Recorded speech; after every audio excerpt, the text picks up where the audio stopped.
Hai semua, perkenalkan namaku Ica. Hari ini aku mau buat 30 Days Public Speaking Challenge.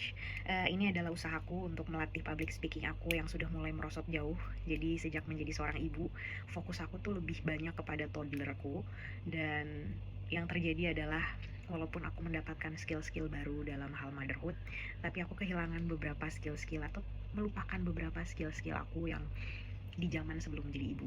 Jadi aku merasa sekarang aku punya cukup waktu, aku pengen buat video rutin dengan ya beginilah penampilanku apa adanya di malam hari, anak baru tidur. Jadi mari kita buat sebuah video tentang motherhood. Jadi ya random advice aja. Jadi hari ini aku membagikan random advice tentang tips menjadi calon ibu gitu supaya lebih waras dalam menghadapi motherhood journey gitu. Kalau aku ketemu calon ibu yang berencana untuk punya ibu, yang berencana untuk menjadi ibu dalam jangka waktu yang dekat atau mungkin dalam jangka waktu yang lama, uh, kayaknya advice ini aku akan kasih ke orang tersebut karena sangat berguna banget buatku pribadi. Aku dapat beberapa advice ini sebelum aku nikah dan punya anak, dan itu sangat membantu aku memudahkan perjalanan motherhood aku. Jadi kalau kalian berencana untuk punya anak, ini hal-hal penting yang perlu kalian siapkan dalam hal mental ya. Yang pertama yaitu persiapkan diri kamu. Kalau misalnya kamu adalah orang yang fast living alias seseorang yang selalu pengennya satset gitu ya. Salah satunya aku sebelum menjadi seorang ibu, aku tuh pengennya tak tak tak tak gitu loh, tak tak tak gitu loh. Aku pengennya dalam satu hari bisa lakukan berbagai aktivitas multitasking. Nah, ternyata aku mengalami berbagai shock terapi, terutama aku baru tahu saat menjadi seorang ibu, hari-hari kamu akan menjadi sangat amat lambat. Hari-hari kamu akan menjadi sangat-sangat membosankan. Karena ya kamu yang harus dihadapi adalah bayi lagi, bayi lagi. Dari bangun tidur sampai tutup mata ya itu aja ngurusin bayi. Gitu. Jadi ya persiapkan mental kamu untuk yang tadinya satset jadi lebih pelan-pelan, slow living. Gitu. Nah, yang kedua, selain mempersiapkan mental kamu, persiapkan juga cari pasangan yang suportif. Yang kedua, cari pasangan yang punya kemampuan regulasi emosi yang cukup baik. Kalau baik banget malah lebih bagus lagi. Yang ketiga, cari pasangan yang bisa menyayangi diri lo tanpa filter, ataupun dengan filter dia bisa menerima diri lo dalam fase kehidupan lo sebagaimanapun juga. Karena jujur, ternyata muka yang ganteng atau style yang keren itu nggak cukup untuk buat motherhood journey lo menjadi lebih mudah gitu. Justru orang yang sederhana tapi punya kemampuan regulasi emosi yang bagus itu akan sangat membuat masa-masa motherhood lo akan lebih mudah dan lebih ringan gitu. Jadi daripada lo sibuk merhatiin fisiknya aja ataupun merhatiin jempol kakinya, mendingan lo perhatiin juga cara dia meregulasi emosi saat dalam tekanan, karena itu bisa menjadi kisi-kisi yang membuat perjalanan motherhood lo lebih indah gitu. Yang ketiga, persiapkan mental untuk menghadapi berbagai macam unsolicited advice. Lo akan mendapatkan pertanyaan-pertanyaan yang kocak dari para netizen, seperti kamu lahirannya normal apa sesar? Kok bisa sesar? Anaknya kok bisa cewek? Harusnya anak pertama itu cowok. Kok anaknya kurus banget? Kamu ASI apa sufor? ASInya banyak nggak?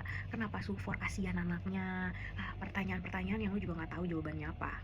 Jadi daripada lu bawa ke hati, mendingan tebelin telinga lu, nengok kiri, udah fokus ke anak. Atau fokus untuk memberikan motivasi positif untuk diri lo. Atau kalau emang lo orangnya langsung bisa jawab, jawablah dengan anggun, tapi bisa cukup membuat mulut netizen diam. Seperti kalau misalnya ditanya, kamu sesar, kok bisa sesar, harusnya normal? Jawab, yang penting anaknya sehat kan nenek, yang penting anaknya lucu kan. Ya udah, kita bersyukur aja ya. Aku udah bersyukur kok, kita semua sehat, aku selamat, bayinya selamat. Oke, makasih ya. Gitu, terserah jawab yang kayak gimana pun. Terus yang keempat gitu, briefing orang-orang sekitar untuk mempersiapkan mental mereka juga gitu ya. Gue sempet briefing suami sama nyokap ya, waktu mood lagi naik turun, terutama pas masa-masa lahiran itu. Gue minta maaf, sorry ya, mood gue lagi nggak tahu nih, nggak beres banget, maaf ya kalau mulut gue agak-agak ngeselin, banyak-banyak ngomel, sorry ya.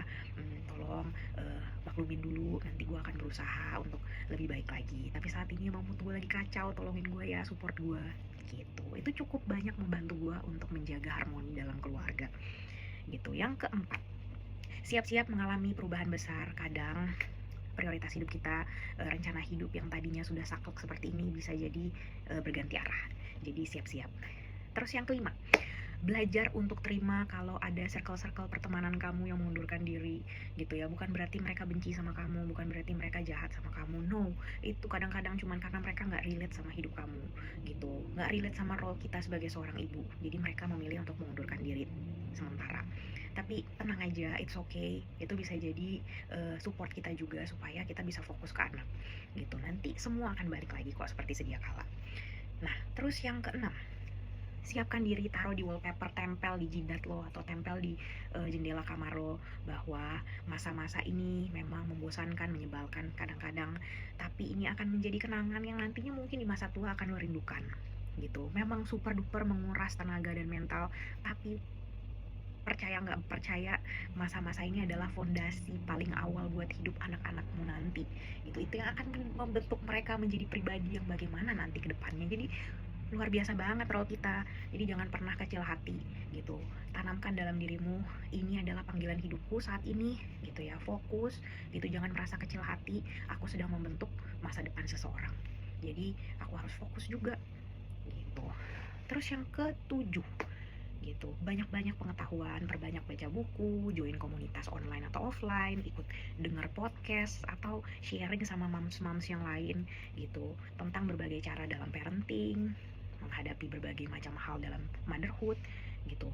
Salah satu hal yang paling penting sih yang aku pelajarin adalah kemampuan meregulasi emosi. Ini tuh penting banget gitu. Kebetulan aku kurang baik ya dalam regulasi emosi sebelum punya anak gitu ya. Jadi lumayan banyak konflik yang terjadi gitu ya dengan diri sendiri dan orang sekitar. Tapi ya itu, aku jadi memaksa diriku ikut seminar, ikut kadang malah aku sampai ya konseling sama psikolog atau sama terapis supaya ya bisa meregulasi emosi gitu. Karena dengan kita punya kemampuan ini, kita bisa melakukan tuh yang namanya parenting yang baik dengan anak, bisa punya marriage yang lebih baik sama suami, juga bisa balance sama tempat kerja gitu ya. Jadi dengan mempelajari ilmu yang baru dalam hal motherhood, salah satunya dengan regulasi emosi, itu bisa mempersiapkan diri kita untuk badai yang akan datang atau untuk challenge-challenge yang akan datang gitu. Yang ketujuh gitu, berusaha menerima diri lo di fase-fase yang datang itu. Misalnya ya mungkin badanmu yang mungkin dulu segini jadi segini, terus kulitmu yang tadinya mulus jadi banyak bekas-bekas stretch mark, bekas luka jahitan, rambutmu yang mungkin panjang dan indah dan sehat jadi rontok dan mungkin beruban, baju banyak yang gak muat, dan masih banyak hal-hal lain ya. Untuk sementara mungkin kamu akan menghadapi proses itu, dan terima itu, berterima kasihlah justru sama tubuhmu sudah menemanimu dalam proses ini, dan dengan hatimu berterima kasih itu akan mempermudah untuk bisa balik lagi gitu, mau mengembalikan cahayamu lagi. Mungkin tidak bisa sekurus dulu atau mungkin tidak bisa semulus dulu, tapi setidaknya bisa lebih bersinar lagi nanti dalam waktu periode yang tertentu gitu. Nah terus yang ke-8, mulai sebelum pregnancy ya sih, menurut gue penting banget untuk rajin olahraga dan makan sehat dan punya lifestyle yang sehat. Kenapa? Karena ternyata ini adalah tabungan banget buat diri lo untuk masa-masa pregnancy dan melahirkan. Kenapa? Proses recovery lo, gue lihat ya orang-orang yang rajin olahraga, yang lifestyle-nya sehat, yang makannya sehat, itu proses recovery-nya itu lebih mudah, dan juga proses persalinannya lebih mudah. Nah sementara gue tuh agak-agak sulit ya. Jadi gue tuh udah normal, udah 10 bukaan, tapi ternyata abis ngeden berjam-jam, abis ngeden hampir sejam ternyata nggak keluar gitu ya, dan gue udah nggak kuat lagi, jadi disesar. Jadi sakitnya tuh double gitu. Gue kalau bisa nasehatin diri gue zaman dulu ya, atau kalau misalnya gue bisa punya kesempatan hamil lagi ya, gue pengen bilang ke diri gue, jaga makan, jaga pola hidup, jaga fisik untuk olahraga secara rutin supaya ya tubuh kita nggak kaget dengan berbagai perubahan dan tubuh kita tetap fit dalam masa-masa recovery gitu deh. Oke guys, kayaknya itu aja sih advice aku. Semoga bermanfaat dan makasih yang udah dengerin. Besok aku akan posting lagi video yang lain untuk melatih public speaking aku. Oke, bye.